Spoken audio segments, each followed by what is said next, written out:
Bonjour à tous et bienvenue dans l'interview. Aujourd'hui, je reçois Arnaud Pinxton. Bonjour Arnaud. Bonjour. Vous êtes député régional bruxellois. Alors évidemment, hier soir, vous étiez, je suppose, un peu comme tout le monde, devant votre télé ou devant votre écran d'ordinateur ou de mobile pour savoir quel était le pourcentage de Macron. Et donc, que pensez-vous de cette victoire, 66-34 contre Marine Le Pen ?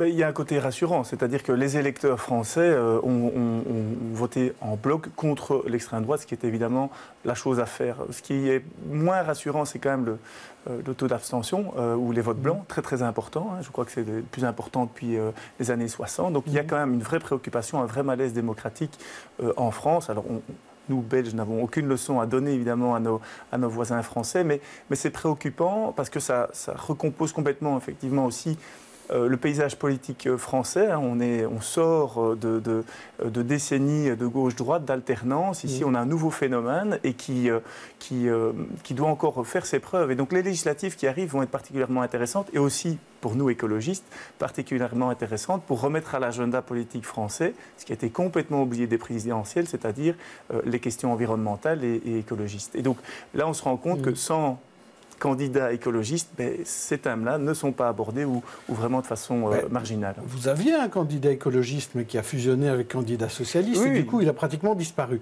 Donc, il n'y a plus d'écologistes, effectivement. Est-ce que vous croyez qu'il y aura des élus écologistes aux législatives en France ? En tout cas, je suis convaincu, pour aussi être quand même en contact avec les nombreux militants verts français présents en Belgique et singulièrement à Bruxelles, ils sont en ordre de bataille, ils sont mobilisés pour faire voter pour Europe Écologie Les Verts. Et donc c'est quelque chose de très très important, je pense, aujourd'hui, de remettre cet âme-là aussi à l'ordre du jour et de sortir d'un combat salutaire, citoyen face à l'extrême droite pour revenir dans du projet et dans du programme. Mais les écologistes, un peu comme les socialistes et un peu comme la droite, sont mieux de cette recomposition. On voit qu'il y a des écolos qui disent moi je me rallie à Macron, il y en a d'autres qui disent non, on veut se présenter tel quel.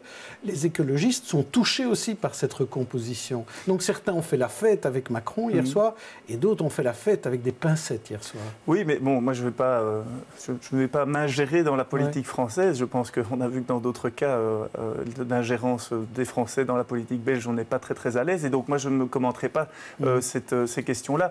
Par contre, je crois que ce qui est important surtout, c'est ce qui va être fait et ce qui sera mis à l'agenda politique. Et là, on sera particulièrement donc attentif à ça. Alors, en matière de recomposition de paysage, est-ce qu'il est possible qu'il y ait un effet Macron sur la Belgique ? On a dit, tiens, Benoît Lutgen pourrait peut-être être le Macron belge, il pourrait peut-être s'associer à Défi et aux écolos. Est-ce que c'est une possibilité, ça ? J'ai l'impression qu'il est le seul à penser que c'est possible. Donc non, ce n'est pas du tout quelque chose qui est prévu pour les écologistes. J'ai cru comprendre qu'au niveau des filles, il n'y avait pas vraiment beaucoup d'écoute. Donc voilà, je crois que c'est plus un cri de désespoir d'un président de parti qui va mal. Nous allons bien, nous avons des idées, nous avons un projet et on est tout à fait capable de le porter seul, avec Groen bien entendu, mais avec vigueur. Mais la recomposition, c'est parfois sans les partis. Donc c'est plutôt, dans le cas de Macron, c'est aussi, c'est venu de la société civile, certaines sociétés civiles, en un an, plus de 200 000 personnes qui se mobilisent. Est-ce que c'est possible avec notre système belge ? Peut-être moins, parce que je pense qu'il y a peut-être, enfin, encore une fois, moi je ne suis pas sociologue ni français ou politologue français, mais il y a une grande distance quand même entre les élites françaises et la population, distance qui est peut-être, et une difficulté au pluralisme en fait avec leur système. Je pense que notre système est peut-être à ce titre-là plus intéressant, puisqu'il permet une plus grande diversité de représentation politique et permet aussi et oblige à des compositions parfois un peu éclectiques pour faire des majorités. Mais ce qui me semble tout à fait intéressant de souligner et important de souligner, c'est que le péril de l'extrême droite ou le péril du populisme, il n'est pas que français, on l'a vu dans d'autres pays européens et on le voit aussi en Belgique. Je pense que nous, Belges, citoyens, mobilisés et politiques aussi, nous devons être particulièrement attentifs à cette distance, à ce fossé qui se creuse entre la population et ses élus. Et donc là, on doit faire preuve d'encore plus de pédagogie sur les combats à mener, encore plus d'écoute. Et là, pour le moment, notamment à Bruxelles, on y reviendra peut-être. Justement. Je pense qu'on en est loin. Parlons-en, Bruxelles, c'est la fête de l'Iris. Lundi 8 mai, c'est le jour officiel de la fête de l'Iris. Alors, on a l'impression que les thèses de la NVA se sont un peu peu invités ce week-end, puisqu'ils en ont profité pour dire qu'ils sont pour une ville-région et non pas pour une région véritablement autonome. Ça vous a surpris ? Ça ne m'a absolument pas surpris. Je veux dire, oui, ce qui m'a surpris, c'est qu'on s'en étonne encore, en fait, finalement. La NVA, c'est le loup dans la bergerie. Ils sont là au Parlement, on le voit. Ils ne sont pas très loin de nous sur les bancs du Parlement. Ils n'ont jamais de propositions constructives et bienveillantes par rapport à Bruxelles. Jamais. Mais, ce n'est pas la décharge de la NVA, mais d'un point de vue général, je pense que Bruxelles gagnerait en crédibilité aussi si on gagnait en cohérence d'action. Et donc, je voulais amener cette question qui me taraude, certainement depuis le lancement de la grande campagne Schtroumpf de promotion de Bruxelles, qui a été donc lancée la semaine dernière. Je me dis, mais où est-ce qu'on va ? Qu'est-ce qu'on veut ? Et donc, j'ai pris par exemple la liste de tout ce qui a été fait depuis le lockdown, au niveau bruxellois. Pour redorer le blason. Pour redorer le blason de Bruxelles, pour essayer de se reconnecter à sa population. Et donc, je le cite parce que c'est quand même intéressant. Il y a Proud to be Brussels, une initiative privée, mais qui a été soutenue par les pouvoirs publics. Call Brussels, vous vous souvenez, ce téléphone. Visite Bruxelles. De Visit Brussels, Summer in Brussels, de Visit Brussels aussi, Make Brussels, l'aspect économique.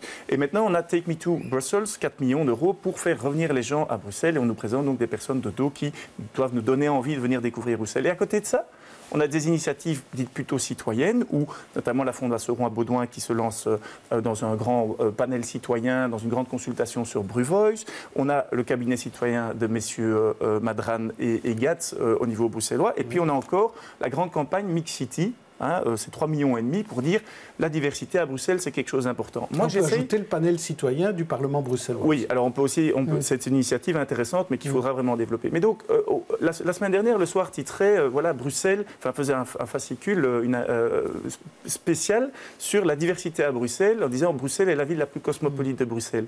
Cette identité-là, où se trouve-t-elle dans le marketing, dans l'image qu'on renvoie vers l'extérieur ? Je m'interroge, quel lien est fait entre une campagne de promotion Schtroumpf ou d'autres ? Je veux dire, j'ai rien contre les Schtroumpfs, j'ai pas envie de faire mon Schtroumpf grognon, justement. Mais quel est le lien entre ce que nous sommes et ce que nous montrons vers l'extérieur ? N'est-il pas souhaitable, finalement, qu'on reconnecte cette identité, cette diversité, tout ce que Bruxelles fait de bien à cette promotion ? Je n'ai pas envie de ressasser les vieilles histoires, mais sous la législature précédente, les écologistes avaient amené une vision. C'était de dire, voilà, on veut une capitale, on veut que Bruxelles devienne la capitale verte, la capitale du développement durable. Et on a organisé les choses. Aujourd'hui, qu'est-ce qu'on peut dire ? De quoi est-on la capitale ? Est-on la capitale de l'économie circulaire ou la capitale du pays merveilleux des Schtroumpfs ? On ne voit plus quel est le sens et la direction. Et donc, dans ce cas-là, ça fragilise aussi le lien entre les citoyens et le politique. Vous voulez un Schtroumpf à vélo, finalement Schtroumpf à vélo, là, ça manque de Schtroumpf bruxellois. Ça manque de Schtroumpf bruxellois. Alors, moi, je pense que ça pourrait être intéressant, mais le nombre de Schtroumpfs étant limité, je crois que c'est fixé à 99, donc ça va être compliqué d'en rajouter. Je crois qu'il y en a 107, c'est les Dalmatiens 101. Alors, en matière de gouvernance bruxelloise, ça pourrait être une bonne image aussi. Vous avez levé un lièvre, vous et Alain Marron, au sein du groupe. C'était les sursalaires au SAMU social et maintenant des jetons de présence apparemment exagérés au sein du SAMU social. Oui, c'est ça. Il y a un problème ? C'est-à-dire que d'une façon générale, au niveau de la gouvernance, on a eu l'affaire Publifin en région wallonne, des décisions ont été prises et à Bruxelles, ça patine un peu. On est vraiment dans l'expectative, il y a des groupes de travail, on essaye d'avancer. Nous avons déposé des textes depuis belle lurette d'ailleurs, qui tardent à se voir concrétiser sur différents aspects. Il y a les aspects des cumuls, les fonctions exécutives et la fonction de député, les échevins, bourgmestres et fonctions de député. Il y a la question de la transparence des rémunérations, la transparence globale de tous les mandats. Et là, on touche à la question du SAMU social aussi. On se rend compte que même quand mon collègue Alain Marron cherche à avoir de l'information, pose des questions, c'est très très difficile d'obtenir des détails sur le fonctionnement d'une institution publique qui plus est à vocation extrêmement sociale. C'est une ASBL privée, donc elle doit normalement pas donner mais les rémunérations de ses administrateurs. Et donc la SRIB, c'était l'argument qu'on nous a asséné pendant des années pour dire c'est privé, ne vous en occupez pas, on a vu le résultat. Donc je pense qu'un contrôle démocratique doit être exercé sur l'ensemble des structures publiques qui travaillent avec de l'argent public. Ça me paraît la base et pour le moment, on n'y est pas. Alors, il y a d'autres dossiers qui patinent à Bruxelles. Les allocations familiales, par exemple. Là, Wallonie et Flandre ont décidé, c'est fait. Et à Bruxelles, il n'y a toujours pas de solution. Oui, alors c'est assez curieux. Effectivement, les régions voisines avancent avec des systèmes parfois un peu différents, on peut le regretter. Mais donc, et ici, la COCOM doit trouver, les néerlandophones et francophones bruxellois doivent s'entendre et ça n'a pas l'air d'être simple entre différents choix et différentes options. Nous, en tout cas, au niveau écologiste, et là encore, c'est mon collègue Alain Marron et mon collègue Arno Verstraeten de Groen, voilà, nous, Écolo Groen, on a une proposition, elle est très claire, elle est tout à fait publique. Nous voulons un système d'allocation qui soit transparent, qui soit juste et qui soit simple, qui soit donc plus juste aussi, c'est-à-dire que notre volonté est que les différents enfants d'une fratrie reçoivent évidemment les mêmes revenus, qu'on n'est plus dans une logique de parentalité, ça c'est évident, et que ces revenus soient indexés automatiquement. La Flandre n'a pas fait ce choix-là, et nous proposons aussi qu'il y ait une correction par rapport aux revenus des parents, et donc après, que ça soit, oui, et donc que ce soit vraiment aussi, non pas qu'un outil de soutien à la parentalité, mais aussi un outil de lutte contre la pauvreté. Ça, c'est le choix que les écologistes posent dans ce dossier. L'idée, c'est de le faire tout de suite, de ne pas attendre... Exactement. Donc, l'idée, c'est de le faire tout de suite. Et donc, nous avons pu nous mettre d'accord, vous allez dire, entre les écologistes, mais entre francophones et néerlandophones, ce n'est pas toujours simple, même chez nous, mais on y est arrivé. Donc, on encourage le gouvernement à faire de même. On verra. Alors, en matière d'abattage et d'étourdissement, c'est un peu la même histoire. La Wallonie a décidé la semaine dernière, la Flandre a décidé. Il n'y aura plus d'abattage sans étourdissement en 2019 et à Bruxelles.